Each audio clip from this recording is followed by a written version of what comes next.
We saw the report announced yesterday showing that we can expect electricity prices to drop by various levels in various states over the coming 3 or 4 years. I'm joined now by Alan Moran, who's energy economist, energy expert, joins us live from Melbourne. Thanks for joining us again, Alan. First up, how sceptical are you about these forecasts? Do they seem right to you? Do we expect that prices across the board will trend downwards over coming years? Could they go down by even more than these estimates? Well, they could move about a lot. We do have to put this into context. If you look at the wholesale prices, they've gone up twofold, 2.5-fold since 2016 when Hazelwood closed. They've shot up as a result. They went up originally because Hazelwood closed as a result of the subsidised wind we've had. We've got more of that subsidised wind, and it's probably been overdone. The AEMC, which is one of the 5 or 6 different regulators, that itself means something. We need to rationalise the number of regulators in Australia.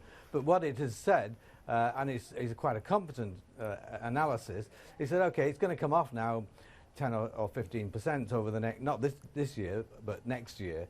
And that's just basically they're looking at the forward price curves, they're looking at the subsidy levels on forward bases for wind and solar, and looking at general demand, and they're coming to what they expect to be a figure which will warm the cockles of the heart of Angus Taylor and the government itself, because it does look like the prices will come down. But, you know, let's put this in perspective. The prices on the wholesale market have gone up more than doubled since 2016. No, now coming down. Yeah, no one needs reminding about how much they've increased, but anything downwards. I mean, if they stayed stable for a while, of course, we would all catch up and move on. But if they're coming down, that's good news. I suppose the more interesting point is the long-term, or at least the medium-term outlook. The way I read it, what they're saying is at the moment we're keeping all of our dispatchable power, power generation in place, our coal-fired power stations, our gas-fired power stations, etc.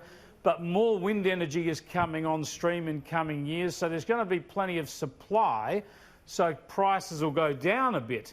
But the worry then is if Liddell closes, if there's another closure of a coal-fired power station in Victoria in years to come, we're going to get back to this situation where we're light on for dispatchable power.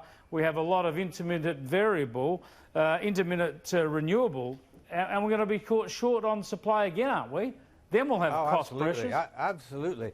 And indeed, the department itself is forecasting that we will have 50% renewable energy, which is up from 30%. All of that is due to wind by 2030. This is in its report on the Paris Agreement. So that in itself is pregnant with a whole lot of price increases coming forward. This is not a trend downward we are seeing now. It's by no means a trend downwards. It is actually a slight reduction, a perturbation, if you like, but the prices cannot go down with the kind of policies that are in place, which is forcing more and more wind and solar, which wind and solar is twice the price of coal in terms of electricity generation. It's forcing more and more of this into the system, and the system prices cannot fall on a sustained basis as a result of that. I mean, the government's planning to get some investment in more dispatchable generation, and they're also going ahead with the Snowy 2.0 stored hydro. But the trouble with both of those initiatives is they're unlikely to deliver what we need inside the next 3 to 5 years, are they?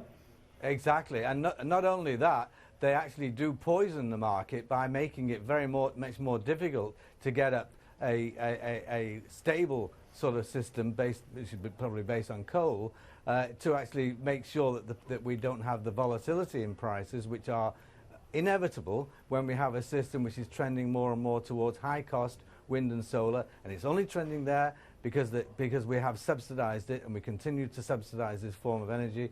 As a result of that, our prices are high. Prices may fall for one reason, which is not a good reason. They may fall because the aluminium smelters, which are a very high proportion of the power load in Australia, they may well depart this country soon, which is just part of the deindustrialisation which we would face, being forced upon us by government policies over the last 10 or 15 years. Yeah, well, we've seen that with the car industry, of course. Big users of electricity, they've disappeared, and that's helped out from a demand point of view. But we've lost a lot of jobs and a lot of economic impetus along the way. Deindustrialisation, indeed. Just, Alan, I saw the Australian Energy Market Operator, another one of these organisations that you referred to. They mentioned the other day they were talking about the demand issues in your state, in Victoria, worried about whether they'll be able to have enough supply, enough power supplies over summer to meet demand. And they've taken some steps to supplement the supply, the generation supplies in Victoria. Do you have visibility on exactly what they've done? I believe they've purchased some more portable generation equipment, haven't they, in the same way that South Australia has done?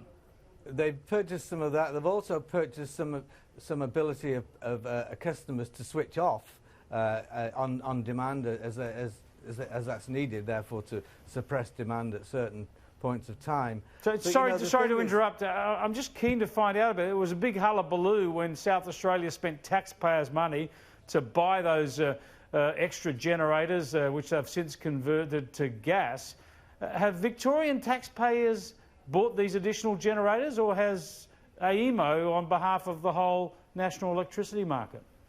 As far as I know, AEMO has contracted various forms of power. I don't think they haven't actually revealed how much of each that they've got from different sources of generation, but the contracted power which otherwise may not have been available. So there is a cost. They've had to pay $30 or $40 million in order to ensure power is available when it may not have been But available. this is a cost that everybody in South Australia, Victoria, Tasmania, New South Wales and Queensland bears in order to buttress Victoria's, let's say, delinquents on energy supplies. Exactly. These kinds of ancillary systems in supply costs at the time when the market was first formed 20 years ago were 1 or 2% of costs. They're right up there, getting towards 10% of costs now as a result of the less reliable system that we have created, and that itself owes very much to the bureaucracy around the system, the political interference. We've got a situation where there are more people involved in policy formulation within the market, within the government, than there are people in that sort of business within the commercial providers themselves. So, some would say it's no wonder that the situation has deteriorated so badly. It is so over-governed that that's an inevitable outcome. It is a worry. Thanks for joining us again, Alan.